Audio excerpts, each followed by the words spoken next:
فاعوذ باللہ من الشیطان الرجیم ولا تهنوا ولا تحزنوا وانتم الاعلون ان کنتم مؤمنین رب اشرح لي صدری ویسر لي امری واحلل عقدۃ من لسانی یفقهوا قولی. حاضرین جمعہ، آج کے میرے اس خطبے کا موضوع ہے دور حاضر اور مسلمانوں کا کردار. آج ہم یہ واقف ہیں کہ ہمارا جو دور چل رہا ہے، جو زمانے سے ہم گزر رہے ہیں، یہ آزمائش کا دور ہے. یہ دور فتنوں کا دور ہے. یہ دور میں مسلمانوں پر اتنے ظلم اور ستم ڈھائے جا رہے ہیں، مگر ہم ہاتھ پر ہاتھ دھرے بیٹھے ہیں یا پھر ہم بے بس ہیں، ہم کچھ نہیں کر پاتے. تو ایسے معاشرے میں جو فتنوں سے بھرا ہوا ہے، جو آزمائشوں سے بھرا ہوا ہے، ہمارا کردار کیا بنتا ہے؟ ہم کو انفرادی طور پر اور اجتماعی طور پر اور پورے امت مسلمہ ہم کیا کر سکتے ہیں تاکہ اس حالات کو ہم بدل سکیں؟ حالات کو بدلنے والا صرف اللہ تبارک و تعالی ہے. ہمارے سے ہم جتنی کوشش ہم کر سکیں، وہ کیا کوششیں ہم کر سکتے ہیں اور کیا کردار ہم نبھا سکتے ہیں، انشاءاللہ تبارک و تعالی آج کے اس جمعہ خطبہ میں کوشش کروں گا کہ آپ لوگوں کو تجویز کروں، نصیحت کروں یا ایک مشورہ دوں. آپ مجھ سے اتفاق نہ کریں کچھ چیزوں میں آپ میں سے اتفاق کر سکتے ہیں، مگر یہ میرا ذاتی تجربہ رہا ہے کہ انشاءاللہ اگر مسلمانوں کو ان حالات کو بدلنا ہے تو یہ پوائنٹس پر ہم کو انشاءاللہ کام کرنا ہوگا. سب سے پہلی چیز ہم یہ جان لیں کہ یہ دنیا کی زندگی ہی آزمائش ہے. یہ زندگی اللہ تبارک و تعالیٰ نے ہم کو دی ہے ہماری آزمائش کرنے کے لیے. اللہ تبارک و تعالیٰ فرماتا ہے سورہ ملک میں، سورہ نمبر 67 آیت نمبر 2 میں، الذی خلق الموت والحیات لیبلوکم ایکم احسن عملا، کہ ہم نے موت اور حیات کو پیدا کیا ہے تاکہ ہم تم میں سے بہتر عمل کرنے والا کون ہے اس کو دیکھ سکے یا اس کی آزمائش لے. اور اللہ تبارک و تعالی نے مومنوں کو خاص خطاب کرتے ہوئے کہا سورہ عنکبوت کی ابتدائی آیتوں میں، آیت نمبر 1 سے 3 میں، الف لام میم، اللہ نے فرمایا احسب الناس ان یترکوا ان یقولوا آمنا وهم لا یفتنون، کیا یہ سمجھ بیٹھے ہیں، کیا یہ غلط فہمی میں ہیں کہ انہوں نے بس یہ اقرار کر لیا کہ ہم ایمان لائے اور ان کی آزمائش نہیں کی جائے گی؟ بے شک اللہ نے کہا جیسے تم سے پہلے قوموں پر اللہ نے آزمائش کی تھی ویسے تم پر بھی آزمائش آئے گی. تاکہ اللہ یہ دیکھ لے کون اپنے وعدے میں سچا ہے اور کون اپنے وعدے میں جھوٹا ہے، کون صرف اسلام اور ایمان کا جوڑا یا کپڑے پہن کے ہمارے بیچ میں بیٹھا ہے، یا پھر کون سچ میں اللہ اور اس کے رسول پر ایمان لاتا ہے اور اس کے لیے کوشش اور جدوجہد کرتا ہے. یہ اللہ کی سنت ہے، یہ اللہ کا طریقہ ہے.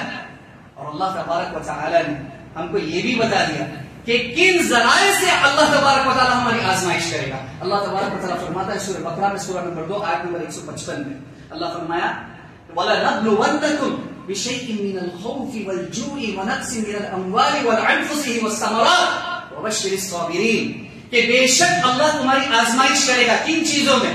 خوف سے. کیا آج مسلمان امت خوف سے جوجھ نہیں رہی ہے؟ آج NCR کچھ آ گیا، آج وہ یہ آ گیا، یہ فلاں لا آ گیا، CAA لا آ گیا، کچھ نہ کچھ ایسا خوف ہمارے دل میں بیٹھ گیا ہے کہ آج کے حالات سے اور برے حالات آنے والے ہیں. من الخوف والجوع، بھوکمری سے. آج انمپلائمنٹ ایک بہت بڑا مدعا بن گیا ہے، نہ صرف مسلمانوں کے لیے، غیر مسلموں کے لیے اور نوجوانوں کے لیے، خصوصی طور پر نوجوان طبقے کے لیے. یہ والجوع سے بھی اللہ تبارک و تعالیٰ ہماری آزمائش کرے. والخوف والجوع ونقص من الاموال، اور تمہارے مال کے نقصان سے. آج ایک مسلمان ہونے کی وجہ سے، صرف کلمہ گو انسان ہونے کی وجہ سے آج ہمارے گھروں پر بلڈوزر ڈھائے جا رہے ہیں، ہمارے مالوں کو تباہ اور برباد کیا جا رہا ہے. تو اللہ نے یہ ہم کو بتا دیا کہ یہ مال سے بھی آپ کی آزمائش کی جائے. وَنَقْصٍ مِّنَ الْأَمْوَالِ وَالْأَنفُسِ، اور آپ کی نفس مطلب موت سے بھی. آپ کے گھر میں اچانک کسی کی موت ہو گئی، ایک ہی کمانے والا بندہ ہے اور اس کی موت ہو گئی، تو گھر والے کیا کریں؟ ایسے بھی اللہ تبارک و تعالیٰ آپ کی آزمائش کرے گا. اور میں اور آپ، ہم لوگ مطلب ایک لگژریس زندگی جی رہے ہیں.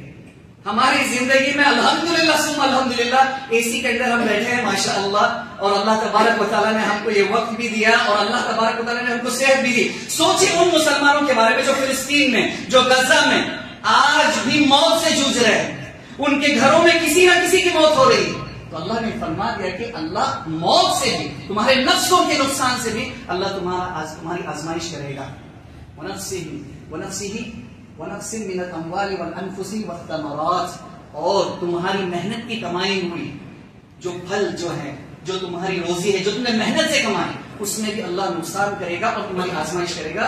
اللہ نے پھر آخر میں یہ کہہ دیا وَبَشِّرِ الصَّابِرِينَ، مگر خوشخبری ہے ان لوگوں کے لیے جو صبر کرتے ہیں.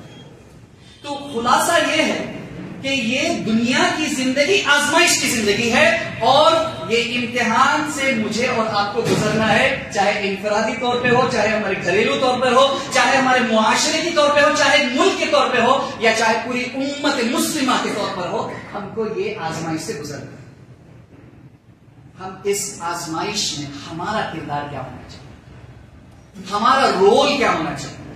سب سے پہلی چیز جو ہمارا کردار ہونا چاہیے وہ اللہ تبارک و تعالی نے اس آیت میں فرمایا، جو میں نے خطبۃ الحاجہ کے بعد تلاوت کی، سورہ آل عمران سے، سورہ نمبر 3 آیت نمبر 139.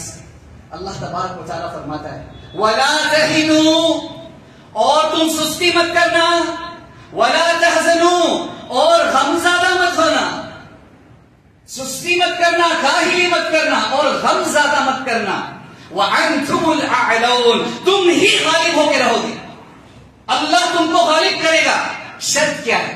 ان کنتم مؤمنین، اگر تم سچے ایمان والے ہو. اللہ کے وعدے پر بھروسہ ہے ہمیں، کیا ہم اللہ کی باتوں پر، اللہ کے کلام پر یقین رکھتے ہیں؟ اللہ نے وعدہ کیا ہے اگر تم کو غالب ہونا ہے، اگر تم کو اللہ تبارک و تعالی ساری امتوں پر غالب کرنا ہے، تو آپ کے لیے ایک بیسک شرط ہے، فنڈامنٹل شرط ہے کہ آپ سچے ایمان والے بن جائیں. مجھے پتا ہے کہ آج کے دور میں، آج خصوصی طور پر ہم جماعتوں میں بڑھ گئے ہیں، اور جماعتیں ایک دوسرے کو لان تان کرتی ہیں. آج جماعتیں ایک دوسرے کو کہتی ہیں کہ ہم حق پہ ہیں، آپ ناحق پر ہیں. میں جانتا ہوں کہ ہمارے میں اختلافات ہیں، مگر ایز این امہ ہم اللہ پر ایمان لاتے ہیں، ہم رسول پر ایمان لاتے ہیں، ہم قرآن پر ایمان لاتے ہیں، ہمارا قبلہ ایک ہے. تو یہ ضروری ہے کہ ہم سارے لوگ ان فنڈامنٹل بنیادوں پر ہمارا ایمان مضبوط کریں. محرم کا مہینہ ہے، عاشورہ ابھی انشاءاللہ سنڈے کے دن، انشاءاللہ بنگلور شہر میں سنڈے کے دن ہونے والا ہے. تو اس کا سبق ہم کو کیا ملتا ہے؟ سورہ شعراء کی آیتیں پڑھیں. سورہ شعراء سورہ نمبر 26 آیت نمبر 61 اور 62. اس میں اللہ تبارک و تعالیٰ نے وہ واقعہ نقل کیا جب بنی اسرائیل فرعون کی شکنجے سے بچ کر نکل رہے تھے. تو جب وہ نکل رہے تھے تو انہوں نے دیکھا کہ آگے سمندر ہے اور پیچھے فرعون کا لشکر آ رہا ہے. آگے سمندر، پیچھے فرعون کا لشکر. تو لوگوں نے کیا کہا؟ بنی اسرائیل نے کیا کہا؟ اِنَّا لَمُدْرَكُونَ، ہم تو ابھی پھنس گئے، وی ہیو بین کاٹ، ہم تو پھنس گئے ہیں. ابھی کیا کرنا ہے؟ پیچھے فرعون، آگے سمندر، ہم کو کیا کریں؟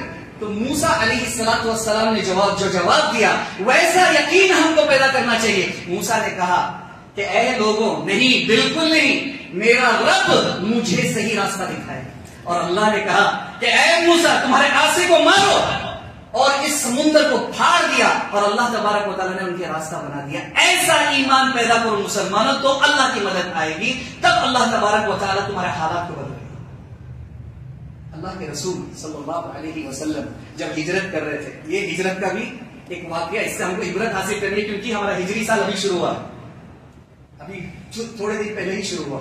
اللہ کے رسول صلی اللہ علیہ وسلم ہجرت کر رہے تھے، تب ان کو پتا تھا کہ مشرکین کچھ وفد بھیجے ہیں، کچھ اسکاؤٹس بھیجے ہیں تاکہ ان کا پیچھا کرے اور ان کو پکڑ لے. 100 اونٹوں کا انعام رکھا گیا تھا، یا ابو بکر یا محمد صلی اللہ علیہ وسلم، دونوں میں سے کسی کو زندہ یا مردہ لے کر آئے تو 100 اونٹوں کا ثواب دیا جائے، 100 اونٹوں کا آپ کو اجر دیا جائے. تو یہ لوگ نکلے، غار ثور میں ابو بکر اور محمد صلی اللہ علیہ وسلم بیٹھے. جو مشرکوں کا وقت ہے وہ ایک دم دروازے پر، اس کے انٹرنس پر آ کر کھڑا ہو گیا. ابو بکر رضی اللہ عنہ اپنے لیے نہیں رسول صلی اللہ علیہ وسلم کی فکر کرتے ہیں اور کہتے ہیں کہ اے اللہ کے رسول صلی اللہ علیہ وسلم، ہم نے اتنی پلاننگ کی، ہم نے اتنی کوشش کی اور ہم یہاں تک پہنچے، مگر اب صرف 2 قدم باقی رہ گئے، اگر وہ اندر دیکھیں گے تو ہم پکڑے جائیں گے اور ہم کو مار دیا جائے گا۔ اے اللہ کے رسول صلی اللہ علیہ وسلم کیا کرے؟ تو الفاظ اللہ نے بیان کی کہ رسول نے کیا کہا۔ سورہ توبہ کی آیت نمبر 40 پڑھیں۔ اللہ تبارک و تعالیٰ نے فرمایا کہ رسول نے اپنے صاحب سے کہا ان اللہ لا تحزن ان اللہ معنا، اے ابو بکر غم زدہ مت ہو، بے شک اللہ ہمارے ساتھ ہے۔ اور حدیث میں آتا ہے کہ اللہ کے رسول صلی اللہ علیہ وسلم نے کہا ابو بکر سے، اے ابو بکر ان 2 ساتھیوں کے بارے میں تمہارا کیا گمان ہے جس کا تیسرا ساتھی اللہ ہے، جو آسمان اور زمین کا مالک ہے، وہ تمہارے ساتھ ہے، تم کو کیا ڈر کیا فکر ہونی چاہیے؟ تم ایسا ایمان پیدا کرنا چاہیے، تب جا کر اللہ کی مدد آتی ہے۔ تو میں میرے بھائیوں اور بہنوں، سب سے پہلی چیز ہمارے کردار میں یہ ہے کہ ہم غم زدہ نہ ہوں۔ وی شوڈ ناٹ بیکم ہوپ لیس، we should not give up. ایک بہت اچھی ایک کہاوت ہے انگلش میں کوشش کروں گا کہ اس کو اردو میں بھی ٹرانسلیٹ کر کے سمجھا دوں۔ یہ کہا defeat is not that you fall, defeat is not that you fall, but defeat is that you refuse to get up۔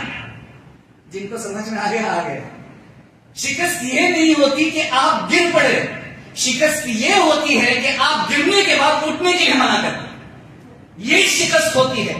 اور یہی ذہنیت ہمارے مسلم امت میں آج آ چکی ہے کہ ابھی ہمارا کچھ ہونے والا نہیں، اس ملک میں ہماری دال گلنے والی نہیں ہے، یا ہمارے اس شہر میں ہماری بات کوئی سننے والا نہیں ہے۔ ہم نے جنگ شروع ہونے سے پہلے ہی اپنے عصا کو پھینک دیا۔ We have given up even before the battle has begun۔ سمجھیے اس بات، یہ سب سے پہلا پوائنٹ ہمارا کردار۔ دوسری چیز، اور یہ بنیادی چیز ہے، علم کا حاصل کرنا۔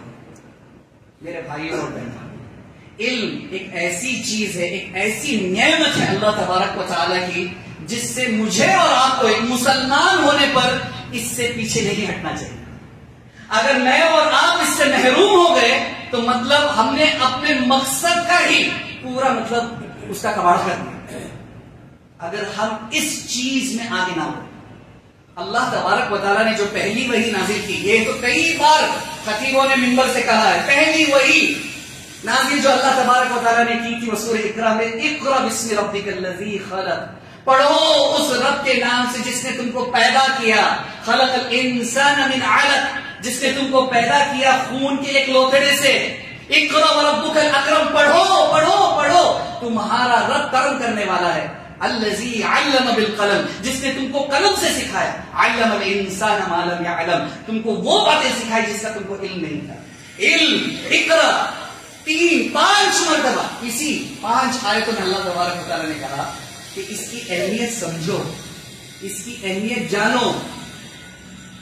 ایک مشہور دعا میں اور آپ ہمیشہ کرتے ہیں، سورہ بقرہ کی جو مشہور دعا ہے، جو بچہ بھی پڑھتا ہے، ربنا، جیسے کہنا ہے ربنا آتنا فی الدنیا حسنۃ وفی الآخرۃ حسنۃ وقنا عذاب النار۔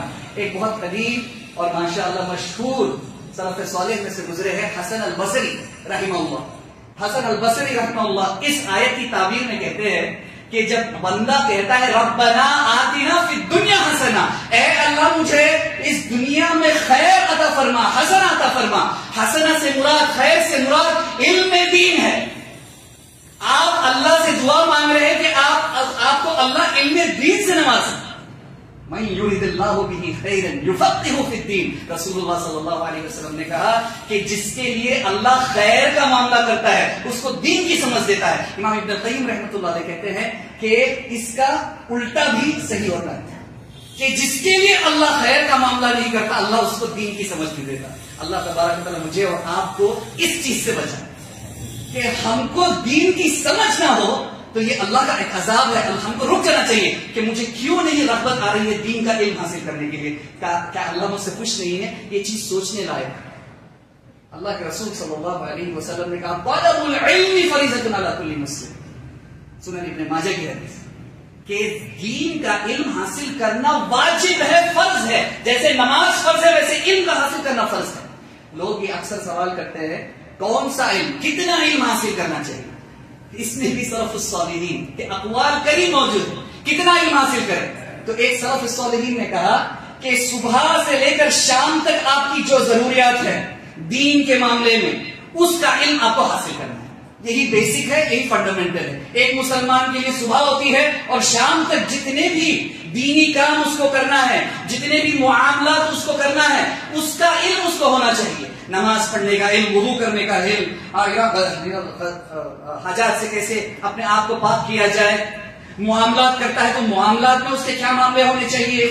جتنا بیسک علم ہے اس سے شروع کریں. اگر آپ صاحب نصاب نہیں ہیں تو آپ کو زکات کا علم حاصل کرنا بھی ضروری نہیں. یہ سلف الصالحین نے کہا جب تک آپ صاحب نصاب نہ ہو جائے زکات کے بارے میں بھی بچ جائیے, نماز روزے کے حد تک ہی رہیے جب تک اس کے بارے میں آپ کو صحیح اور پختہ علم آ جائے. علم اور علم والوں کے بارے میں اگر میں بیان کرتا چلوں تو سبحان اللہ پورا وقت ختم ہو جائے گا. یہ دوسری چیز ہے. اور علم سے ایک اور کلیریفیکیشن میں دے دوں. لوگ اکثر یہ سمجھتے ہیں علم سے مراد صرف علم دین ہے, بلکہ علم سے مراد علم دین اور وہ سارے علوم دنیا کے جو خود اپنے لیے مفید ہو اور دوسروں کے لیے مفید ہو, ان سب کا بھی حاصل کرنا یا تو دین میں فرض عین ہے یا فرض کفایہ ہے یا پھر مستحب ہے.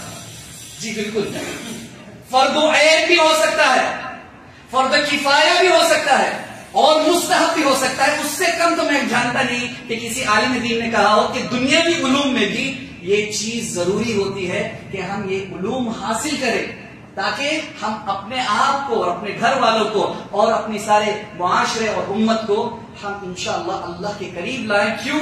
کیونکہ اللہ نے فرمایا انما یخشی اللہ من عباده العلماء, بے شک وہی لوگ اللہ سے صحیح معنی میں ڈرنے والے ہیں جو علماء ہیں, جو علم حاصل کرتے ہیں. سو دوسری چیز ہمارا کردار کیا ہونا چاہیے؟ علم کا حاصل کرنا. تیسری چیز دعوت دین. دعوت دین اور اس کے سارے اقسام, اس کی ساری قسمیں, جو بھی قسمیں قرآن اور حدیث میں موجود ہیں جس سے دعوت دین کو پیش کیا جائے, ان سارے کاموں میں ہم کو آگے بڑھنا ہے. کیونکہ اے میرے بھائیوں اور بہنوں, ہم کو اللہ نے پیدا کیا تھا ہی دعوت کرنے کے لیے. اللہ تبارک و تعالیٰ فرماتا ہے سورہ آل عمران سورہ نمبر 3 آیت نمبر 110 میں, کنتم خیر امۃ اخرجت للناس, تم سب سے بہترین امت ہو, تم کو لوگوں کے لیے پیدا کیا گیا ہے. آج ہم لوگ اپنی زندگیوں میں اتنے مست ہیں, میری نوکری ہے, مجھے اینڈ آف دا منتھ مجھے میری سیلری مل رہی ہے, امام صاحب بھی خوش ہیں, مؤذن صاحب بھی خوش ہیں, جو محتمم بھی خوش ہیں, جو سافٹ ویئر میں کام کر رہا ہے وہ بھی خوش ہے, اور جو اپنا تجارت کر رہا ہے وہ بھی خوش ہے. سب اپنی زندگی میں مست ہے. یہ مت سمجھیے کہ آپ اگر اللہ تبارک و تعالیٰ آپ پہ رحم کر رہا ہے, آپ پہ فضیلت کر رہا ہے اور آپ کو اپنا رزق پہنچا رہا ہے جتنا اللہ نے آپ کی تقدیر میں لکھا ہے, اس کا مطلب یہ نہیں آپ ہاتھ پہ ہاتھ دھرے بیٹھے رہے اور بس تماشا دیکھے اور اسے کہتے ہیں آرم چیئر ایکسپرٹس. او سعودی میں کیا ہو رہا ہے دیکھے آپ نے, او فلاں جگہ پہ کیا ہو رہا ہے دیکھے آپ نے. ارے اپنی زندگی میں جھانک کے دیکھو, اپنے گریبان میں جھانک کے دیکھو کہ تم نے کیا کنٹریبیوشن کیا, تم نے دین کے لیے کیا دعوت دی. دعوت دین یہ ہمارا اہم فریضہ ہے. اور اکثر لوگ دعوت دین سے آج مقرر ہیں, they are backing out. You know what is the reason? اس کی وجہ کیا ہے؟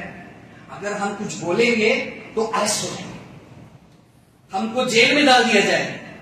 ارے اگر تم اللہ اور اس کے رسول کی بات کرو, جو قرآن اور حدیث کی بات کرو, تو ایسی بات کرنے سے جیل جانا اگر ہماری تقدیر میں لکھا ہوا ہے تو یہ سمجھے کہ اللہ کی طرف سے شرط ہے. اور قرآن اور حدیث ایسی کوئی بات کرتا ہی نہیں ہے جس سے لوگوں میں انتشار پیدا ہو. قرآن اور حدیث ہم کو امن کا پیغام دیتا ہے, قرآن اور حدیث ہم کو مل جل کے رہنے کا پیغام دیتا ہے, قرآن اور حدیث ہم کو آپس میں بھائی چارہ پروموٹ کرنے کے لیے کہتا ہے. کون سی ایسی بات ہے قرآن اور حدیث کی جس سے بولنے سے آپ اتنا کتراتے ہیں, اتنا ڈرتے ہیں کہ آپ کو مطلب منہ بھی نہیں کھولنا ہے. ایک آیت اللہ تبارک و تعالیٰ کی دعوت دین سے بولا, ایک آیت سورہ فصلت سورہ نمبر 41 آیت نمبر 33, اللہ تبارک و تعالیٰ فرماتا ہے وَمَنْ أَحْسَنُ قَوْلًا مِّمَّنْ دَعَا إِلَى اللَّهِ وَعَمِلَ صَالِحًا وَقَالَ إِنَّنِي مِنَ الْمُسْلِمِينَ. اور تم میں سے بہتر بات کس کی ہو سکتی ہے جو لوگوں کو اللہ کے راستے کی طرف بلائے, اللہ کے دین کی طرف بلائے. اور وَعَمِلُوا الصَّالِحَاتِ اور وہ نیک اعمال کرے. وَقَالَ إِنَّنِي مِنَ الْمُسْلِمِينَ اور وہ کہے کہ میں مسلمانوں میں سے ہوں, میں جو اللہ کو اپنے آپ کو جو سبمٹ کرتے ہیں ان میں سے. ان چیزوں میں دو چیزیں اللہ تبارک و تعالیٰ نے اس آیت میں بتائی دعوت دین سے. نمبر ایک چیز یہ ہے کہ آپ کو اپنی زبان سے, اپنے کلام سے, اپنے الفاظ سے لوگوں کو دعوت دین دینا ہے. وَمَنْ أَحْسَنُ قَوْلًا مِّمَّنْ دَعَا إِلَى اللَّهِ. کچھ لوگ آج ایسا کہنے والے ہیں نا, نہیں ہمارے بس آداب اچھے ہونے چاہیے, اخلاق اچھے ہونے چاہیے, ہم کچھ بولیں گے نہیں, ہم کو ڈر ہے دل میں, بس اچھے آداب اور اخلاق رکھے. اچھے آداب اور اخلاق بعد میں آتا ہے, پہلے یہ آتا ہے کہ آپ کو ہمت کرنی چاہیے کہ آپ منہ کھولے. قل, کتنے صورتیں شروع ہوتی ہے قل سے, کہہ دیجیے واللہ احد, کس کو پتا نہیں. اللہ ہم سے کہہ رہا ہے قل, کہہ دو.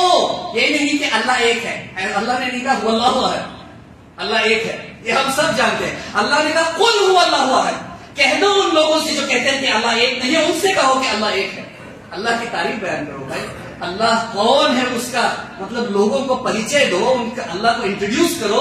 یہ تمہارا فریضہ بنتا ہے. ہم پڑھتے ہیں قل هو اللہ احد, ہم پڑھتے ہیں قل یا ایھا الکافرون, قل اعوذ برب الفلق, مگر ہم اتنا مفہوم نہیں سمجھ پائے کہ یہ تو ایک کمانڈ ہے, یہ فعل امر ہے. جو عربی جانتے ہیں ان کو پتا ہے یہ فعل امر ہے. قل ایک واجب چیز ہے. اور اسی آیت میں اللہ تبارک و تعالیٰ نے پھر فرمایا دوسرے لیول پہ, جب آپ اپنی زبان کھولیں گے, جب اپنا منہ کھولیں گے, لوگوں کو دعوت دین دیں گے, وَعَمِلُوا الصَّالِحَاتِ, آپ کو نیک اعمال بھی کرنا چاہیے. آپ کو ایک پریکٹیکل ایگزامپل بن کر بھی دکھانا چاہیے, ایک ایمبیسڈر بننا چاہیے. ہر شخص جان لیجیے, ہر مرد, ہر عورت, ہر بچہ, جتنا اس کا علم ہے, جتنا اس کو سمجھ ہے, ہر شخص اسلام کا ایک ایمبیسڈر ہے. چاہے آپ آفس میں رہیں, چاہے آپ تجارت کریں, چاہے آپ گھروں میں رہیں, چاہے آپ اپنے پڑوس میں رہیں, چاہے کہیں بھی رہیں دنیا میں, آپ اپنی آئیڈینٹی, اپنا لیبل ساتھ میں لے کے چل رہے ہیں. کئی لوگ دنیا میں آج الحمدللہ اسلام قبول کر رہے ہیں. کئی لوگ ماشاء اللہ تبارک و تعالیٰ اللہ ان کو اسلام کی ہدایت دے رہا ہے. یہ میری اور آپ کی محنت سے نہیں ہو رہا, یہ اللہ کی جانب سے ہو رہا ہے, کیونکہ اللہ اس دین کو غالب کر رہا ہے. مگر اس میں اکثر لوگ یہ دیکھتے ہیں کہ مسلمانوں کے اوصاف صحیح نہیں ہے, مگر قرآن اور حدیث ماشاء اللہ بہت اچھا ہے. ان کے اخلاق صحیح نہیں ہے. آج ہم نے اپنا دین پورا سمیٹ لیا ہے. ایک جماعت صرف عقائد, ایک جماعت صرف نماز, ایک جماعت صرف اخلاق. دین تو سارے چیزوں پر مشتمل ہے. دین صرف ایک چیز کا نام ہے عقائد, یہ بنیاد ہے ہماری, مگر سب سے اہم بھی یہ آتا ہے ہمارے اخلاق اور اوصاف کیسے ہونا چاہیے. اللہ کے رسول صلی اللہ علیہ وسلم فرماتے ہیں وَإِنَّمَا بُعِثْتُ لِأُتَمِّمَ مَكَارِمَ الْأَخْلَاقِ, بے شک مجھے بھیجا گیا ہے صرف لوگوں کے اخلاق کو سدھارنے کے لیے, اخلاق کو بہتر کرنے کے لیے. اللہ کے رسول صلی اللہ علیہ وسلم کا مقصد نبوت کا یہی ہے, إِنَّمَا بُعِثْتُ لِأُتَمِّمَ مَكَارِمَ الْأَخْلَاقِ, تاکہ لوگوں کے اخلاق صحیح کریں. آپ کے اخلاق کیسے ہیں لوگوں کے ساتھ, یہ دیکھ کر لوگوں کو اسلام کی طرف رغبت ہونی چاہیے. یہ نہیں ہم چاہ رہے ہیں کہ لوگ اسلام قبول کر لیں, سب لوگ مسلمان بن جائیں. اتنا بھی کر لے کہ لوگ اسلام کے بارے میں کوئی غلط رائے نہ رکھے. جو نیگیٹیوٹی جو پھیل گئی ہے آج ہمارے معاشرے میں, اگر ہم اس کو نیوٹرل بھی کر دیں گے نا انشاءاللہ, تو میرے اور آپ کی آخرت کے لیے کامیابی انشاءاللہ ہو سکتی ہے. نیوٹرل کر دیں بس. ضروری نہیں ہے کہ وہ الحمدللہ کلمہ گو ہو جائے, اسلام قبول کرے, بہت اچھی بات ہے ماشاءاللہ, بہت بڑا عمل ہے ہمارا. مگر اگر وہ کوئی شخص اسلام کے بارے میں غلط فہمی نہ رکھے, اسلام کے بارے میں کوئی غلط رائے نہ رکھے, اتنا بھی ہم اپنے اخلاق سے کر دکھا دیں, تو الحمدللہ ثم الحمدللہ میں نے اور آپ نے کچھ فریضہ ادا کر دیا. وقال اننی من المسلمین, اور ایک بہت اہم بات اللہ نے آخر میں کہی, اور کہے کہ میں مسلمانوں میں سے ہوں. اکثر بیشتر یہی ہوتا ہے کہ جب کوئی شخص کوئی اچھا کام کرتا ہے, کوئی نیکی کرتا ہے, یا اچھے اخلاق کا ایگزامپل دیتا ہے, تو وہ امیڈیٹلی چاہتا ہے کہ اس کا کریڈٹ اس کو مل جائے. کیوں ایسے ہو؟ میں ماشاءاللہ میں بہت ساری چیزیں میرے ٹیچر استاد تھے, ان سے سیکھا ہوں میں, میرے والدین نے مجھے اچھی تربیت کی ہے, یا میرا ماحول اتنا اچھا رہا ہے, میرا ایجوکیشن لیول اتنا اچھا رہا ہے. ہم کچھ نہ کچھ کریڈٹ اپنے لیے چاہتے ہیں. اللہ تبارک و تعالیٰ نے کہا کہ کریڈٹ اپنے لیے نہیں, وقال اننی من المسلمین, کریڈٹ اپنے دین کو دو, کریڈٹ اپنے قرآن کو دو, کریڈٹ اپنے نبی کو دو. میرے نبی نے مجھ سے ایسا کرنے کے لیے کہا ہے، میرے نبی کے اوصاف ایسے ہیں، میرا قرآن یہ تعلیم دیتا ہے، اسلام یہ مذہب یہ چیز سکھاتا ہے. اگر یہ چیز بھی اگر ہم کہہ دیں نا تو کافی ہے انشاءاللہ تبارک و تعالیٰ لوگوں کے دلوں میں اسلام کے لیے رغبت پیدا ہوگی. کریڈٹ لینا نہیں ہے، الحمدللہ آپ کے والدین اچھے ہوں گے، آپ کی تعلیم اچھی ہوئی ہوگی، اس میں کوئی دو رائے نہیں ہوگی انشاءاللہ، مگر کریڈٹ اسلام. قال اننی من المسلمین، میں مسلمان ہوں اس لیے میں ایسا کرتا ہوں، میں مسلمان ہوں میں گھوس نہیں دیتا، میں مسلمان ہوں میں جھوٹ نہیں بولتا، میں مسلمان ہوں میں غیبت نہیں کرتا. اتنا اگر ہم کہہ دیں انشاءاللہ تبارک و تعالیٰ تو اس میں دعوت دین کا کام ہو سکتا ہے انشاءاللہ. وقت ختم ہو رہا ہے. چوتھی چیز اتحاد امت. اللہ تبارک و تعالیٰ فرماتا ہے سورہ آل عمران سورہ نمبر 3 آیت نمبر 103 وَاعْتَصِمُوا بِحَبْلِ اللَّهِ جَمِيعًا وَلَا تَفَرَّقُوا. اللہ کی رسی کو مضبوطی سے تھام لو، قرآن اور سنت کو مضبوطی سے تھام لو اور آپس میں فرقے نہ بناؤ. یہ آج وقت کی ضرورت ہے میرے بھائیوں اور بہنوں. آج جو بھی ظلم مسلمانوں پہ ڈھائے جاتے ہیں ان کا مذہب پوچھ کر نہیں ڈھایا جاتا. مذہب سے مراد مذہب حنفی، مذہب شافعی، مذہب مالکی، مذہب حنبلی، یا مذہب اہل حدیث، یا سلفی، یا شیعہ، یا دیوبندی، یا سنی نہیں پوچھا جاتا آپ سے. صرف آپ مسلمان ہیں، صرف آپ اللہ میں مانتے ہیں، اس لیے آپ پہ ظلم اٹھایا جاتا ہے. آج یہ وقت کی بہت اہم ضرورت ہے کہ ہم آپسی جو ڈفرینسز ہیں وہ رہیں گی، وہ باقی رہیں گی. اس میں کوئی دو رائے نہیں ہے کہ ہمارے ڈفرینسز ہیں، عقائد میں بھی ہے، منہج میں بھی ہے، بہت ساری چیزوں میں ہے، مگر وقت کی ضرورت جو پرائیورٹی جس کو کہتے ہیں کہ پرائیورٹی دیکھنا چاہیے، ہائرارکی دیکھنی چاہیے. جو سب سے اہم ضرورت ہے کہ ہمارے جانوں کی، ہمارے دین کی، ہمارے مال کی حفاظت جو شریعت کے مقاصد میں سے ہے، ہمارے عزت و آبرو کی حفاظت، اس کے لیے ہم کو اتحاد کرنا ضروری ہے، ہم کو متحد ہونا ضروری ہے. ہر مسجد کے ذمہ داران کی یہ کوشش ہونی چاہیے کہ ہمارے جتنے بھی مسلمان بھائی ہیں جو لا الہ الا اللہ محمد رسول اللہ پڑھتے ہیں ان لوگوں سے رابطہ قائم کرے، سوسائٹیز میں آپس میں ایک دوسرے سے لنک رہے، ایک دوسرے کے ساتھ انفارمیشن شیئر کرے. وہ تو فلاں جماعت کے ہیں بھائی، وہ تو ہمارے دشمن ہیں، نعوذ باللہ من ذالک. آج یہ چیزیں کچھ کام نہیں آنے والی. آج آپ کو ہر ذمہ دار کو جو مسجد کا ہے، ہر فرد کو یہ چاہیے کہ اپنے دوسرے بھائی سے، چاہے وہ کسی بھی جماعت سے کیوں نہ ہو، جو کلمہ گو ہو اور جو نماز قائم کرتا ہو، اس سے ملے، اس سے رابطہ قائم کرے، نیٹ ورک قائم کرے. کیوں؟ کوئی غلط کام کرنے کے لیے نہیں، کوئی ایسا کام کرنے کے لیے نہیں جو ہمارے ملک کے کانسٹیٹیوشن کے خلاف ہے، بس آپس میں ایک دوسرے کو حوصلہ افزائی کرنے کے لیے، آپس میں ایک دوسرے کی مدد کرنے کے لیے. یہ وقت کی ضرورت ہے، اس پہ جتنا بولا جائے اتنا کم. اتحاد امت. نمبر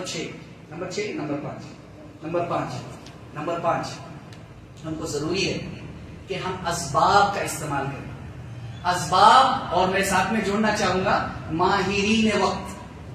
اسباب یہ ہمارے دین کے خلاف نہیں ہے. رسول صلی اللہ علیہ وسلم سے جب پوچھا گیا، مشہور حدیث آپ جانتے ہیں کہ ایک شخص نے پوچھا اللہ کے رسول صلی اللہ علیہ وسلم سے، کیا میں اونٹی کو باندھوں یا اس کو کھلا رکھوں اور توکل کروں؟ تو اللہ کے رسول صلی اللہ علیہ وسلم نے فرمایا اونٹی کو باندھو پھر اللہ پہ توکل کرو. یہ ہمارا دین ہم کو سکھاتا ہے کہ اسباب کا استعمال کریں. اسباب ایسے ہو سکتے ہیں، چاہے وہ مٹیریل اسباب ہو سکتے ہیں یا امٹیریل ہو سکتے ہیں. What is immaterial and material? ایسے اسباب جس میں مسلمانوں کی قوم کو اپلفٹ کرنے کے لیے جو بھی چیز ضرورت ہے، چاہے وہ پیسوں کے ذریعے سے ہو، چاہے وہ علم کے ذریعے سے ہو، چاہے وہ سکلز ڈیولپ کرنے کے ذریعے سے ہو، کسی بھی اسباب سے مسلمانوں کا فائدہ ہو رہا ہے تو ایسے اسباب کا استعمال کرنا ضروری ہے. اور ماہرین ہمارے بیچ میں سے ایسے ماہرین ہونے چاہیے جو دنیاوی علم اور دینی علم دونوں کا علم رکھے. خصوصی طور پر دنیاوی علم اس لیے کہوں گا میں کیونکہ آج اکثر اور بیشتر وقت جب مسلمان کسی مصیبت میں آتے ہیں، جب مسلمانوں پر کوئی ظلم ہوتا ہے تو ہمارے پاس کوئی ایک ڈھنگ کا لائر نہیں ہوتا، ہمارے پاس کوئی ایک ڈھنگ کا پولیس والا نہیں ہوتا جس سے ہم بات چیت کر سکے، جو ہمارے دین کو سمجھ سکے، جو ہمارے حالات کو سمجھ سکے، جو ہمارے لیے حق کے لیے، ناحق کے لیے نہیں. جس نے غلط کیا اس کو سزا ملنی چاہیے، یہ اصول ہے. مگر جو ناحق جس پہ ظلم اٹھایا جا رہا ہے ویسے لوگوں کے لیے ماہرین بھی ہونا ضروری ہے، چاہے وہ لائر ہو، چاہے وہ پولیس ہو. میں تو یہ کہوں گا کہ پالیٹیشینز بھی ہوں، ان سے بھی رابطہ ہم کو رکھنا ضروری ہے. ہم چاہتے ہیں پالیٹکس ایک دلدل ہے، ایک بار اس میں گھس گیا آدمی تو پالیٹکس میں برا بننا ہی پڑتا ہے. ہم نہیں چاہیں گے کہ ہمارے علماء پالیٹکس جوائن کریں. علماء اکرام اللہ تبارک و تعالیٰ ان سے جو دین کا کام دے رہا ہے وہ دے, مگر ہر کوئی شخص علماء کے معیار پہ مت جج کیجئے اس کو. ارے وہ فلاں شخص تو درگاہ کو جاتا ہے تو میں اس پولیٹیشین کو ووٹ نہیں کروں گا. سبحان اللہ, وہ جو جاتا ہے درگاہ, وہ جو جاتا ہے اس کا عقیدہ اس کے ساتھ ہے, مگر وہ مسلمانوں کی قوم کے لیے مدد کرنا چاہتا ہے. یہ پولیٹیشینز ہوتے ہی ایسے ہیں کہ ان کو سیکولر بننا پڑتا ہے, چاہے وہ مجبوری میں ہو چاہے وہ جانتے بوجھتے ہو. ان کو مجبوری میں کرنا پڑتا ہے, سب کو خوش رکھنا پڑتا ہے, مگر آپ اس کی ایک چیز کو پکڑ کر وہ کہیں کہ ہاں میں فلاں پولیٹیشین کو ووٹ نہیں کروں گا, اسی جگہ پہ ایک کافر, ایک غیر مسلم کو میں ووٹ کر سکتا ہوں, مگر میرا بھائی جو ہے جو غلط عقیدہ رکھتا ہے, جس کی میں نے اصلاح بھی نہیں کی ہے, میں جانتا بھی نہیں ہوں کہ کیوں وہ ایسا کر رہا ہے, میں اس کے خلاف ہو جاتا ہوں. ہاں ضرورت ہے میرے بھائیوں اور بہنوں کہ ہم اس چیز کا خاص خیال رکھیں. اور بہت ساری باتیں ہیں, بس مختصر طور پر میں یہ بتانا چاہتا ہوں اپنی خطبے کے اینڈ کنکلوژن میں کہ اللہ تبارک و تعالی اس دین کی حفاظت کر رہا ہے. اللہ تبارک و تعالی اس دین کے کلام کی حفاظت کر رہا ہے. انا نحن نزلنا الذکر وانا له لحافظون, بے شک ہم نے اس ذکر کو اتارا ہے اور ہم ہی اس کی حفاظت کریں گے. اور اللہ تبارک و تعالی نے وعدہ کیا ہے 3 جگہ پر قرآن میں, سورہ توبہ سورہ نمبر 9 آیت نمبر 33, سورہ فتح سورہ نمبر 48 آیت نمبر 28 اور سورہ صف سورہ نمبر 61 آیت نمبر 9 میں هو الذی ارسل رسولہ بالہدی ودین الحق لیظہرہ علی الدین کلہ وکفی باللہ شہیدا ولو کرہ المشرکون. اللہ تبارک و تعالیٰ فرماتا ہے کہ ہم نے بے شک اپنے نبی کو دین حق دیا ہے اور یہ دین سب پہ غالب ہو کے رہے گا, چاہے کتنا بھی مشرکین اس سے نفرت کرے, چاہے کتنا بھی وہ زور لگا لے, اللہ اس دین کو غالب کر کے رہے گا. وکفی باللہ شہیدا, اور اللہ کافی ہے اس شہادت کے لیے. سو میرے بھائیوں اور بہنوں, اللہ تبارک و تعالیٰ اس دین کو غالب کر کے رہے گا, یہ اللہ کا وعدہ ہے, مگر آپ مسلمانوں کا کردار کیا ہے اس پر سوچیں. اللہ تبارک و تعالیٰ نے آپ کو اس موقع, اس دور میں آپ کو پیدا کیا, یہ آزمائش آپ نے دیکھی, تو آپ نے ان آزمائشوں کے وقت میں آپ نے کیا رول ادا کیا, اللہ آپ سے یہ سوال کرے گا, یہ نہیں کہ آپ نے دین کو غالب کیا یا نہیں.